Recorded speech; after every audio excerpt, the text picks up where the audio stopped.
Hi, this is Monty Reed with Thrive Life, and today I wanted to talk to you a little bit about calcium. Just for some of you who don't know, I wanted to share with you that I've been honored to be recognized as a NASA Space Grant Scholar, and that was a few years ago, and I was a student at the University of Washington, and I was on a self-directed program studying what I call biosynthetics, and I got to work for NASA at the University of Washington. And in the field of biosynthetics, in addition to my studies, I was a teacher's assistant in a biology class. So we got to teach about muscles quite a bit. And within the biosynthetics is the study of living systems and building working copies for engineering, rehabilitation, medicine, and robotics. And my focus was on muscles used as motors. That's right. Living muscle tissue connected with synthetic materials and microcontrollers to fire and use the muscles as motors. And so studied quite a few different types of muscles. Started with basic chicken and beef, and then moved over to shark muscles, and found that the shark muscles seemed to be most functional and had the most endurance as far as continued use. Some of the previous research that I had studied, that other people had done, had to do with animating explanted muscles from frogs, and I did some animation of some chicken and poultry. Basically, I purchased at the grocery store, as well as some beef roast, sliced off some bits of muscle and animated those using electrodes, and found that after so many animations, the muscle tissue dies off because of the lack of calcium. You know, a lot of the simple research is done to animate freshly explanted muscles that got calcium on board, and so it's easy to animate. But when you look at the actual function of muscles and the way they work, when they get the electric signal from the nerves to activate, it's actually a electrochemical signal. So the nerves, the signal arrives at the surface of the muscles, and it's not just electricity, not just electric impulse, but there's actually a chemical impulse as well. So it's electrochemical signal that arrives, telling the muscles to fire, and there's these fibers that you can see under magnification. It's amazing, whereas basically they look very much like the hook and pile that you see on Velcro, where the myosin fibers and actin fibers literally grab each other and pull towards each other. That causes the muscle contraction. There's a lot of details I could get into, but I'm going to try to paraphrase and keep this simple to understand. That and any bioengineers watching this or listening to this, you might want to cover your ears and just go la la la, because I'm probably going to say some things that don't make a lot of sense. But like I said, I'm trying to make this recording for the average Joe or average Joanne out there who doesn't have a PhD in bioengineering, so that you can just understand a little bit about the mechanism of operation of muscles. So from your basic elementary school or high school biology, you would know that electric stimulation causes those muscles to activate. But in reality, that electrochemical signal arrives on the from the nerves, and then the muscle actually calls on calcium ions, calcium actually from the bones. And so the muscles will actually use the nearby bones as a calcium storage tank. And it literally dissolves a minute amount of calcium from the local bones, and that becomes calcium ions, and they actually pump through the muscle cell, and the muscle fibers and fibrils will contract because of the myosin and actin fibers. And after the contraction, then the calcium ions will pump back to the bones. And again, as I mentioned, it's an extremely simplified explanation, but literally the muscles need the electric stim, they need protein for rebuilding and repairing, they need fuel. The ATC it's a type of fuel, basically on the cellular level, kind of call it like fuel or gasoline. It's basically the body converts food into this fuel. So this fuel is used on the cellular level. And of course, the muscles also need the calcium from the nearby bones.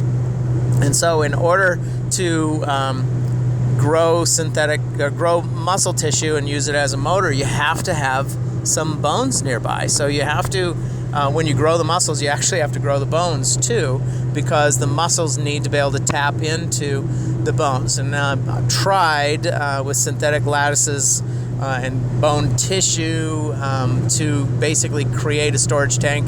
Haven't been able to create a synthetic version of that yet. We're still working on it in the lab. It's kind of fun.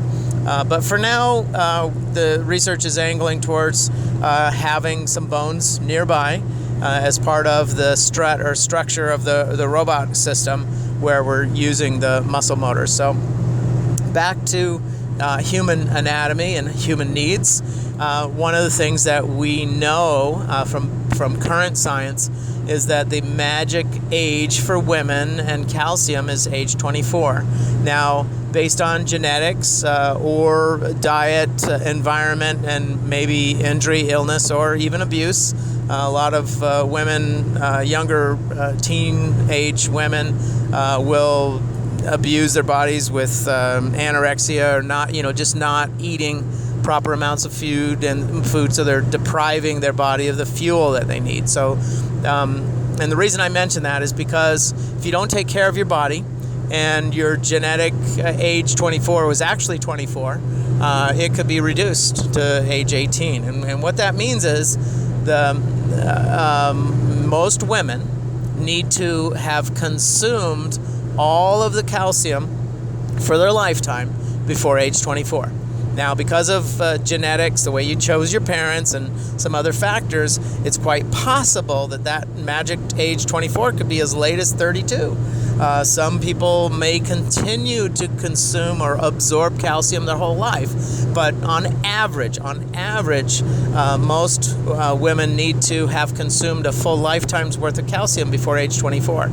And as I mentioned, due to genetics and possible injury, illness, or abuse, it's possible that some women will have needed to consume all their calcium before they turned 18. So my advice to you, recommendation to you, is that you get 2 cases of Thrive Freeze Dried Blueberries, because it is one of the highest sources of natural calcium that is quickly bioavailable. That means that when you put it in your mouth, you consume it, that calcium can be absorbed by the body almost immediately.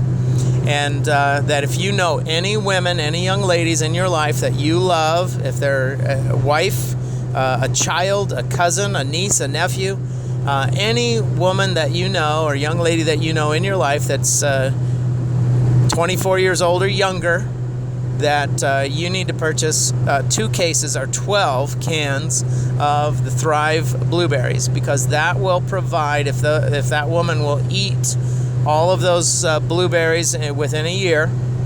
Basically, the suggestion, because I'm not a doctor, I can't prescribe it, but the suggestion would be that every woman that you know would eat 1 full gallon of blueberries every month for a 12-month period, so that their body can absorb that calcium, and they'll have that available for their bone density and also for their muscles to use. And another interesting thing that we've done is, in my research, I do a lot of work with paralyzed people and geriatric or elderly people, because the other bit of my research that I've spent the last couple of decades following is how to improve mobility for paralyzed and partially paralyzed or mobility impaired people. I've been working on that project since 1986. And so I'm very excited about the progress we've made, very excited about the life suit robotic exoskeleton, and it's been very exciting. And along the way, I have met young men who are age 24. They were paralyzed at 19, and so as little as less than 5 years later, these men suffered from osteoporosis, where their bones were so weak and brittle that they had suffered multiple fractures. One gentleman had multiple fractures that would not heal, and also faced bone infections at the multiple fracture sites, and that resulted in massive amounts of antibiotics, and that causes all kinds of problems because it kills off the good bacteria as well as the good, the bad, and the ugly. But the problem is that you need to introduce flora, fauna, basically probiotics like from the Thrive yogurt bites. So there you go. There's another opportunity to help with the blueberries to provide calcium, and then the yogurt bites to provide calcium and the probiotic cultures that are needed for digestion.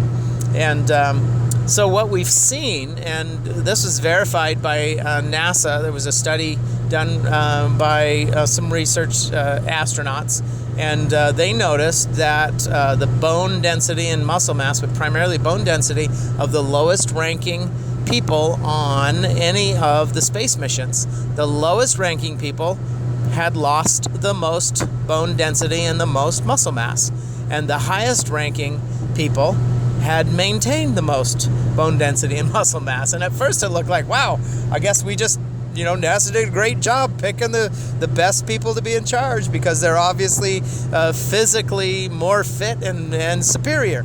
But the reality is, when they looked at the exercise logs, they found that the higher ranking personnel on the space missions were allowed to bump the lower ranking people who were trying to exercise.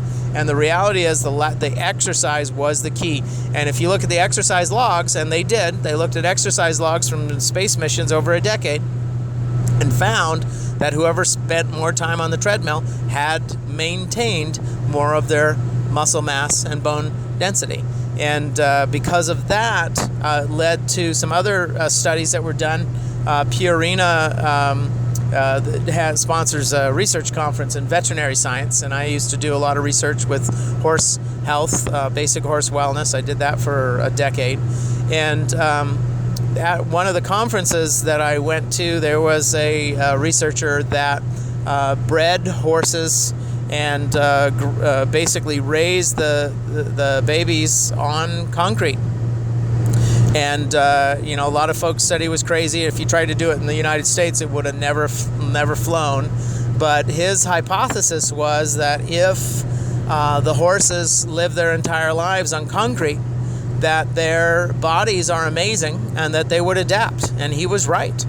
These horses that were raised and spent their entire lives on concrete, their bone density was almost twice that of a normal horse of the same breed.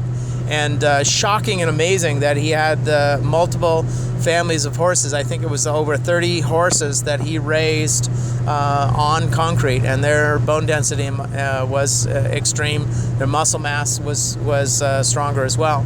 But the thing we've seen with paralyzed folks and also the elderly is when they stop exercising, the muscles stop using the calcium and then in the bones, and so the body says, we don't need the calcium, so let's get rid of it. So the bones get thinner, and also because they're not exercising, they get weaker. And the body says, this calcium is heavy, let's dump it. And so literally inactivity, within a few weeks, the body starts dumping calcium, and the bone density gets weaker and weaker, thinner and thinner. It's very difficult to put that calcium back on. So that's why whenever you get a person paralyzed through a stroke or injury or whatever, as soon as possible, you want them exercising. And that's why the LifeSuit robotic exoskeleton is so amazing and powerful, because you can have basically, as soon as someone is stable and it's safe for them to move, they can be exercising 3 to 7 times a week. They could literally exercise 7 days a week, and because the machine moves them around. So just wanted to share that a little bit with you. Again, back to if you know have any women in your life age 24 or younger, you need to buy 2 cases of the Thrive Blueberries. If you don't have a Thrive rep, then you can just call me at 206-250-5639. That's 206-250-5639. Or you can go to the website, foodlifeforyou.com. That's foodlife, all one word, the number 4, the letter U.com. This is Monty Reed for Thrive Life. Have a great day. I prefer Thrive. Keep thriving, my friends.